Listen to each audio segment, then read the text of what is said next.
Assalamu alaikum warahmatullahi wabarakatuh. Dear students of class 10th. आज छ पनुन topic fertilizer industry. Fertilizer industry गई सह इंडस्ट्री येत फर्टिलाइजर्स आसो फर्टिलाइजर हज प्रोडक्शन आसो करान ये फर्टिलाइजर्स आसो बनावान फर्टिलाइजर्स प्रोड्यूस आसो करान पत आसो तम फर्टिलाइजर्स इस्तेमाल करान in our fields, in our crop fields. तमन क्रॉप फील्डन मज कम वजह खतर तम इस्तेमाल करान ताकि युस हसा सन यम क्रॉप्स छ इहंस प्रोडक्शन ये ज्यादा खत ज्यादा यानी कि एग्रीकल्चरल प्रोड्यूस बनाने खतर छ यमन फर्टिलाइजर हन इस्तेमाल करान. Usually we use 3 types of fertilizers in our fields so that यम हसा सन क्रॉप्स छ या युस हसा सोन एग्रीकल्चरल प्रोड्यूस छ तमिच प्रोडक्शन हसा नीर वारिया ज्यादा. यूजुअली यम फर्टिलाइजर्स इस्तेमाल करान छ तमो मज छ urea DAP and potash. Urea DAP and potash ये पुटी वुचा सफेद खाद क्रेह खाद तथ वनान DAP एंड पोटाश गई वजिज खाद ये मर्जवांगन खाद ब्याक नाव वनान. यम फर्टिलाइजर्स तम वक्त पन्न क्रॉप फील्डन मज इस्तेमाल करान यम वक्त सान यमन क्रॉप फील्डन मज इन सॉइलिच फर्टिलिटी कम गमच सॉइलिच फर्टिलिटी रिगेन करने खतर क्रॉप प्रोडक्शन ज्यादा करने खतर अमन फर्टिलाइजरन तो मैनुअर हंद इस्तेमाल करान चूंकि अस नश वनस मैनुअर्स ती अवेलेबल आसान कह सो आज करान अमन फर्टिलाइजर हंद ज्यादा खो ज्यादा इस्तेमाल करान फर्टिलाइजर हंद ज्यादा खो ज्यादा इस्तेमाल. The first fertilizer plant in India was set up at Ranipat in Tamil Nadu in 1906. Yus hasa godnik yus hasa fertilizer plant yasa aw Ranipat Tamil Nadu mans set up karne yani ki godnik fertilizer plant hasa aw Hindustan mans set up karne at Ranipat in Tamil Nadu in 1906 1906 mans yani ki agar te paga objective when was the first fertilizer plant set up and where the first fertilizer plant in India was set up in 1906 at Ranipat, Tamil Nadu. ये एक objective है तो ये थोड़ी तो याद करने कहते आ सेटअप करना. The fertilizer industry is centered around the production of nitrogenous fertilizers.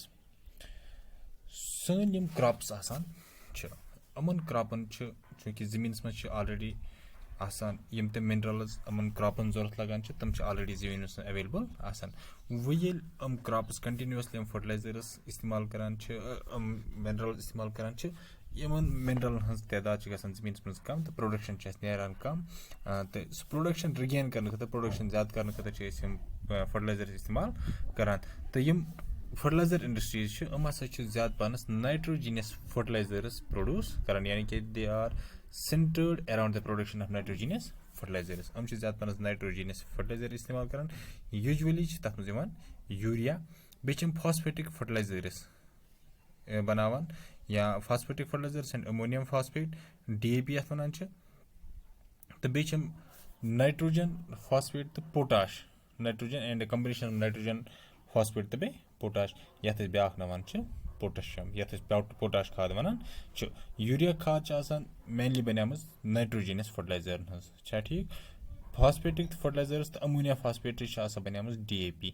इथे पे ब्याक खाद यथ मर्चवान खाद वनान या वजिज खाद सह बनियामज mainly nitrogen phosphate and potash यानी कि त्रेनवन मज वुच अत मज नाइट्रोजीनियस प्रोडक्ट इस्तेमाल करान दैट इज वाई तवे वन कि fertilizer industry they are centred about the production of nitrogenous fertilizers. Present there are 10 public sector undertakings and one in corporative sector at Hazaria in Gujarat under the Fertilizer Corporation of India. Under the Fertilizer Corporation of India, वुकनस हिंदुस्तान मज 10 fertilizer products public sector undertakings तो बे cooperative sector Hazariyabad Gujarat मज यम हसा under the fertilizer corporation of India काम करान छ। तो डिस्ट्रीब्यूशन अगर वो फर्टिलाइजर इंडस्ट्रीज कपर कपर फर्टिलाइजर इंडस्ट्री कपर लोकेट कर। These fertilizer industries are located in Gujarat, Tamil Nadu, Uttar Pradesh, Punjab and Kerala. Also they are located in Andhra Pradesh and Karnataka.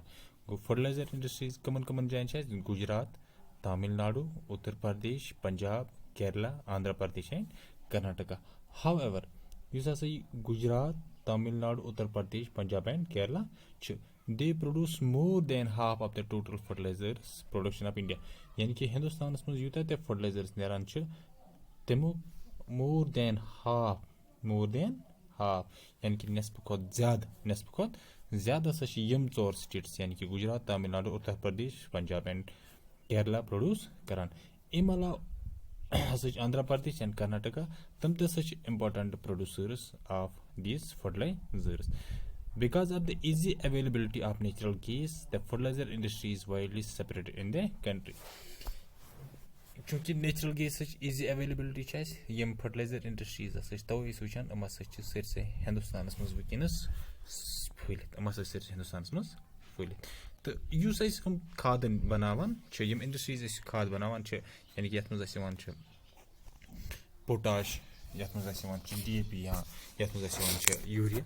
तो कौचा प्रोडक्शन सोन मुल्क वनस करान। युस हसा सोन मुल्क Hindustan India produce 1 million ton of nitrogen यानी कि urea खादुक 1 million ton सोन मुल्क प्रोडक्शन करान। इथे पे 4 million ton of phosphatic fertilizers यानी कि DAP 4 मिलियन टन इस्तेमाल करान and 1.7 million ton of potash fertilizers बे 1.7 मिलियन टन करान क्या इस्तेमाल फॉस्फेट प्रोडक्शन करान कमिच फॉस्फेटिक फर्टिलाइजर्स यथ वन पोटाश। तो यथ मज नाइट्रोजीनियस फर्टिलाइजर्स यथ मज वुचान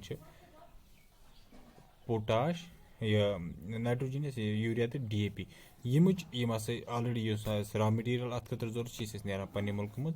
तो अलबत् पोटाश नेर पोटाशिक फर्टिलाइजर्स अमिक रिक्वायर्ड अमिक रॉ मटीरियल रिक्वायर्ड यह पेवान इम्पोर्ट कर फ्राम एब्रॉड यानी कि अमिच इम्पोर्ट करान। तो यह गो फर्टिलाइजर इंडस्ट्री। तो अगर तुम वो वन कि फर्टिलाइजर इंडस्ट्रीज कत लोकेट अगर तुम वन मैपस पे where are these fertilizer industries located in India तो हेकु आराम सान है गुजरात, तमिलनाडु, उत्तर प्रदेश, पंजाब, केरला, आंध्र प्रदेश, कर्नाटका। अम अलाव वो कि फर्टिलाइजर इंडस्ट्रीज वाइडली अम अलाव हेकु तुम वन हिंदुस्तान किस कुन स्टेटस मज चाहे तम ईस्टर्न स्टेट्स या वेस्टर्न स्टेट्स तो हेकु मध्य प्रदेश, महाराष्ट्र, आसाम, वेस्ट बंगाल, गोवा सारे स्टेटन मज फर्टिलाइजर इंडस्ट्रीज वनस मौजूद।